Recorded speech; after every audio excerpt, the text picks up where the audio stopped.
Welcome to MKV academy. मैं मोहित वैष्णव लेकर के आया हूँ आप लोगों के लिए शॉर्ट नोट। गाइस, पार्ट 2 में हम भाग 1, 2, 3 और 4 में जितने भी अनुच्छेद हैं उनका एनालिसिस करेंगे। भाग 1 इसमें भारत का राज्य क्षेत्र है, उससे संबंधित है। इस भाग में अनुच्छेद 1 से लेकर 4 तक हैं। अनुच्छेद 1 में कहा गया है कि भारत है वो राज्यों का संघ होगा, यानी यूनियन ऑफ द स्टेट्स। इस अनुच्छेद में यूनियन शब्द का प्रयोग हुआ है तथा इस अनुच्छेद में भारत का राज्य क्षेत्र है वो भी परिभाषित है, यानी कि भारत के 29 राज्य व वर्तमान में 8 केंद्र शासित प्रदेश, पहले 7 थे, जम्मू कश्मीर और लद्दाख बनने के बाद 9 हुए, लेकिन वर्तमान में दादर व नागर व दमन दीव को एक कर दिया गया, इसलिए 8 केंद्र शासित प्रदेश हैं। अनुच्छेद 2 इसके अंदर उल्लेखित है कि भारत के राज्य क्षेत्र में यदि किसी बाहरी प्रदेश को शामिल किया जाए, जैसे कि 1975 में सिक्किम को किया गया, तो संविधान संसद कानून बनाकर उस बाहरी प्रदेश को भारत के राज्य क्षेत्र में शामिल कर सकती है। अनुच्छेद 3 इसके अंतर्गत आता है कि भारत के राज्य क्षेत्र यानी भारत के जो 29 राज्य हैं उनके अंदर कोई परिवर्तन करना हो, उन राज्यों का नाम चेंज करना हो, उनकी सीमा में परिवर्तन करना हो या उनसे संबंधित किसी प्रकार का जो परिवर्तन है वो संसद कर सकती है। अनुच्छेद 4 इसमें उल्लेखित है कि अनुच्छेद 2 व अनुच्छेद 3 में जो भी परिवर्तन किए जाएंगे वे परिवर्तन अनुच्छेद 368 की प्रक्रिया में नहीं आएंगे, यानी कि ये संविधान संशोधन के तहत नहीं आएंगे। इन्हें साधारण बहुमत से ही पारित किया जा सकता है। भाग 2 नागरिकता, इसमें अनुच्छेद 5 से लेकर के अनुच्छेद 11 है। 26 जनवरी 1950 यानी जिस दिन हमारा संविधान पूर्ण रूप से लागू हुआ, उसके अनुसार भारत के जो नागरिक बने उनके लिए जितने भी प्रावधान हैं वो इसमें उल्लेखित है। अनुच्छेद 5 है वो ऐसे व्यक्तियों के लिए है जो संविधान लागू होने से ही भारत के मूल निवासी थे, यानी कि जिनका जन्म भारत में हुआ हो या संविधान लागू होने के 5 साल पहले से वो भारत में रह रहे हो या उनका माता पिता है उनमें से किसी एक का जन्म है वो भारत में हुआ हो। अनुच्छेद 6 एक ऐसा व्यक्ति जो पाकिस्तान से भारत आया हो और उसके माता पिता दादा दादी है वो 1947 से पहले जो भारत था उसमें पैदा हुए, तो वह भारत का नागरिक बन सकता है। तो इससे संबंधित जो शर्तें हैं, प्रावधान है, वो इस अनुच्छेद में है। अनुच्छेद 7 अगर कोई व्यक्ति 1947 के बाद जो भारत पाकिस्तान विभाजन हुआ था उस दौरान पाकिस्तान चला गया था, लेकिन बाद में अगर वो भारत लौट कर आए तो वो भारत का नागरिक बन सकता है, या भारत में रहना चाहे तो भारत का नागरिक बन सकता है। उससे संबंधी जो शर्त और प्रावधान है वो इस अनुच्छेद में है। अनुच्छेद 8 ऐसा कोई व्यक्ति जिसके माता पिता या दादा दादी है वो 1947 से पहले जो अविभाजित भारत था उसमें पैदा हुए थे, लेकिन अभी वो भारत से बाहर रह रहा हो, तो वह भी भारत का नागरिक बन सकता है। तो इससे संबंधित जो प्रावधान है वो अनुच्छेद 8 में है। अनुच्छेद 9 यानी कि ऐसा कोई व्यक्ति जो अपनी इच्छा से किसी दूसरे देश की नागरिकता ग्रहण कर ले तो उसे भारत की नागरिकता से वंचित कर दिया जाएगा। तो इससे संबंधित जो प्रावधान है वो अनुच्छेद 9 में है। अनुच्छेद 10 का संबंध नागरिकता से संबंधित अधिकारों से है। अनुच्छेद 11 यह संसद को अधिकार देता है कि वो नागरिकता को देने या उसे समाप्त करने से संबंधित कानून बना सकता है। वर्तमान में CAA को लेकर काफ़ी विरोध हुए, प्रदर्शन हुए, तो वह भाग 2 से ही संबंधित है। और नागरिकता अधिनियम 1955 जो नागरिकता को देने या समाप्त करने से संबंधित प्रावधान करता है। अब है भाग 3, वेरी इंपॉर्टेंट, मौलिक अधिकार। ये इसमें अनुच्छेद 12 से लेकर के अनुच्छेद 35 तक हैं और इस भाग को भारतीय संविधान का मैग्ना कार्टा भी कहा जाता है। मूल संविधान में तो 7 मौलिक अधिकार थे, लेकिन वर्तमान में 6 हैं, क्योंकि संपत्ति का जो मूल अधिकार था उसे हटा दिया गया। और मैंने अपने जो पहला वीडियो था उसमें बताया था कि अनुच्छेद 300 क के अंदर उसे एक विधिक अधिकार के रूप में माना गया है। अनुच्छेद 12 में राज्य शब्द को परिभाषित किया गया है। अनुच्छेद 13 में विधि शब्द को भी परिभाषित किया गया है तथा यह वह अनुच्छेद है जो न्यायिक पुनरावलोकन का आधार है। जितने भी अध्यादेश हैं, कानून हैं, आदेश हैं, अधिसूचनाएं हैं, वो विधि शब्द के अंदर आती है, लेकिन संविधान संशोधन को इस परिभाषा से बाहर रखा गया है। अनुच्छेद 14 से लेकर के 18 तक वो समानता का अधिकार है, यानी कि अनुच्छेद 14 में विधि के समक्ष समानता या विधियों का समान संरक्षण का प्रावधान है। अनुच्छेद 15 राज्य किसी भी व्यक्ति के साथ धर्म, जाति, मूलवंश, लिंग के आधार पर भेदभाव नहीं करेगा, यानी कि सामाजिक समानता की बात करता है तथा सार्वजनिक स्थल सभी वर्गों के लिए खुले रहेंगे।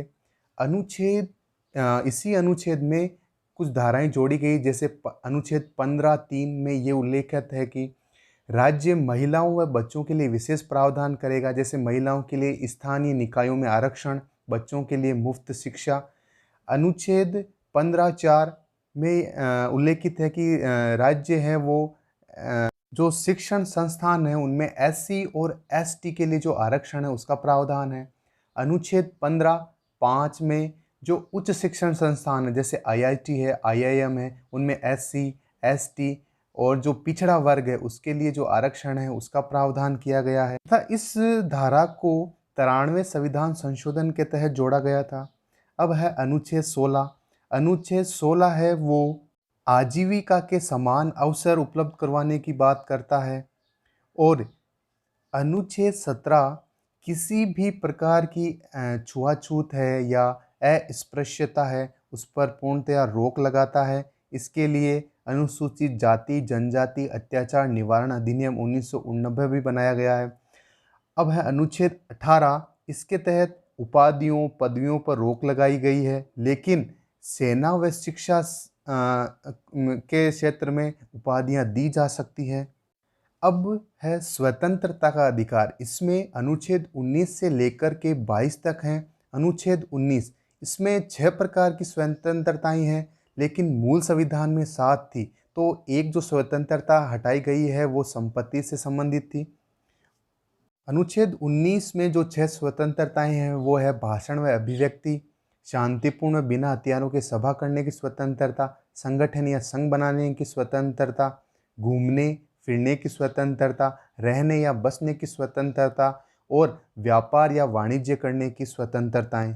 अनुच्छेद 20 दोष सिद्धि के संबंध में जो संरक्षण है उसके प्रावधान करता है, यानी कि जिस व्यक्ति ने जिस समय अपराध किया है उसे उसी समय के कानून के तहत सजा दी जाए और एक व्यक्ति को एक अपराध के लिए एक ही सजा दी जा सकती है तथा किसी भी व्यक्ति को खुद के खिलाफ या स्वयं के विरुद्ध गवाही देने के लिए बाध्य नहीं किया जा सकता। अनुच्छेद 21 कहता है कि सभी व्यक्तियों को जीने का अधिकार है।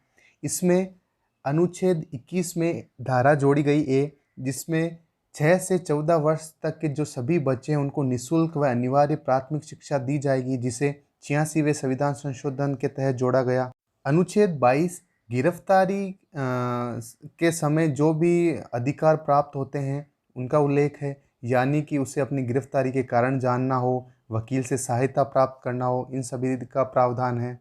अब है शोषण के विरुद्ध अधिकार, यानी इसमें अनुच्छेद 23 व 24 है। अनुच्छेद 23 कहता है कि जो बेगारी प्रथा है या मानव के जो देह व्यापार है या व्यापार पर रोक लगाई गई है।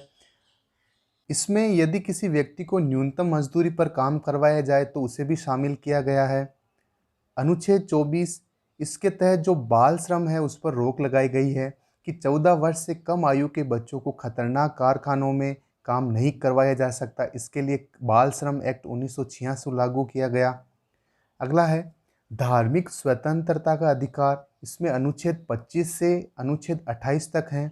अनुच्छेद 25 कहता है कि लोक व्यवस्था, सदाचार और स्वास्थ्य के अंतर्गत रहते हुए सभी नागरिकों को अपने अपने धर्म को मानने, अपने धर्म का प्रचार प्रसार करने, अपने धर्म के अनुसार आचरण, यानी सिख जैसे कटार धारण करते हैं, जैन संथारा, और अंतःकरण की स्वतंत्रता, यानी भगवान को किसी भी रूप में मानने की स्वतंत्रता।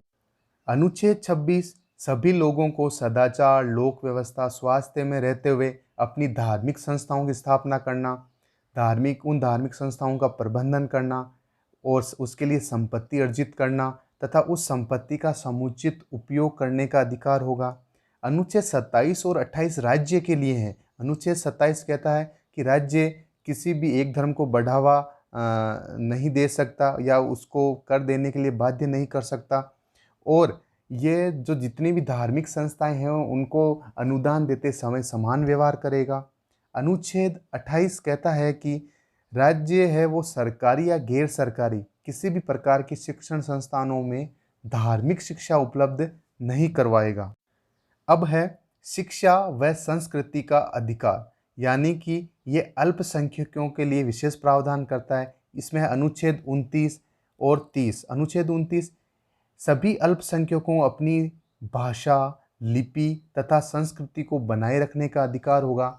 अनुच्छेद 30 सभी अल्पसंख्यकों को अपनी शिक्षण संस्थानों की स्थापना करने, उसका प्रबंधन करने का अधिकार होगा। और अनुच्छेद 30 के कारण ही आरटीई एक्ट 2009 है वो इन पर लागू नहीं होता। जो मुस्लिम इस्लामिक शिक्षा है मदरसा में दी जाती है उसका आधार भी यही कानून है। अनुच्छेद 31 इसमें जो मौलिक अधिकार थे उन्हें संविधान संशोधन के तहत हटा दिया गया है, इसलिए वर्तमान में कुल 6 मौलिक अधिकार हैं। लेकिन इसमें धारा अनुच्छेद 31C जोड़ी गई जिसमें कहा गया कि अनुच्छेद 39B और C का टकराव यदि मौलिक अधिकारों से हो तो 39B और C को प्राथमिकता दी जाएगी।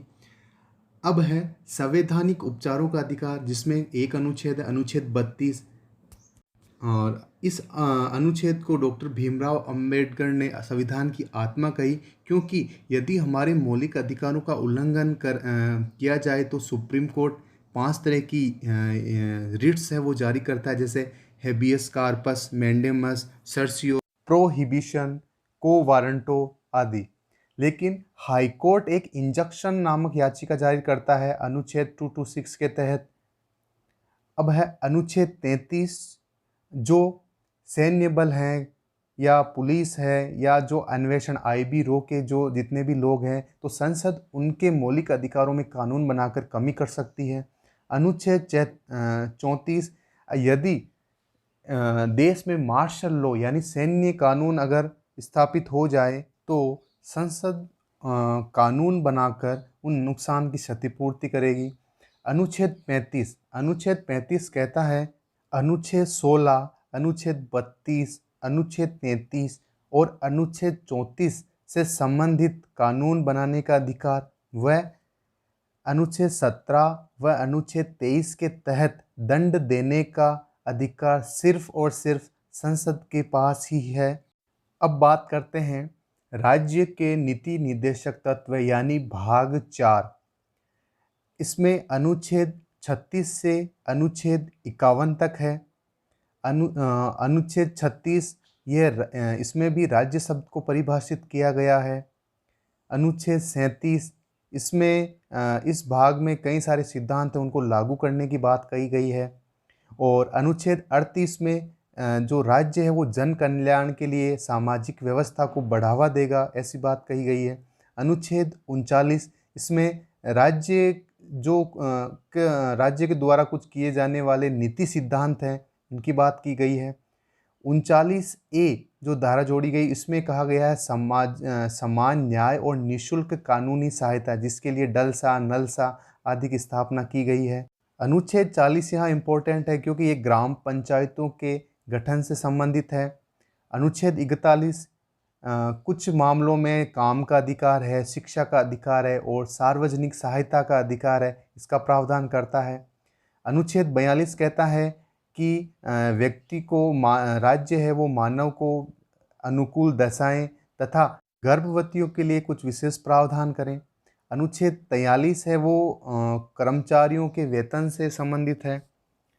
अनुच्छेद 43 ए है वो उद्योगों के प्रबंधन में कर्मचारियों की सहभागिता से संबंधित है। अनुच्छेद 43 में ही बी है वो सहकारी समितियों जिन्हें 97वें संविधान संशोधन के तहत जोड़ा गया को प्रोत्साहन से संबंधित है। अनुच्छेद 44 इम्पोर्टेंट है जो नागरिकों के लिए एक समान नागरिक संहिता के लिए है। अनुच्छेद 45 6 वर्ष से कम आयु के बच्चों को शिक्षा का प्रावधान। अनुच्छेद 46 अनुसूचित जाति जनजाति व कमजोर वर्ग के शैक्षिक तथा आर्थिक हितों को बढ़ावा देने से संबंधित है। अनुच्छेद 47 पोषाहार स्तर है, जीवन स्तर है, जन स्वास्थ्य की स्थिति को बेहतर करने के लिए जो सरकार के कर्तव्य है उनका उल्लेख है। अनुच्छेद 48 कृषि और पशुपालन के संगठन से संबंधित है। इसी में अनुच्छेद 48 में धारा ए जोड़ी गई जो पर्यावरण संरक्षण संवर्धन तथा वन व वन्य जीवों की सुरक्षा से संबंधित है। अनुच्छेद 49 जो राष्ट्रीय स्मारक हैं, राष्ट्रीय महत्व के स्थान हैं और जो वस्तुएं उनके संरक्षण का प्रावधान करता है। अनुच्छेद 50 न्यायपालिका को कार्यपालिका से अलग करने की बात कहता है। अनुच्छेद 51 जो अंतर्राष्ट्रीय शांति एवं सुरक्षा को प्रोत्साहन देने की बात करता है और भारत की विदेश नीति का यही आधार है जो गुटनिरपेक्ष नीति पंचशील आदि। भाग 4 में ही भाग 4A है वो बाद में जोड़ा गया।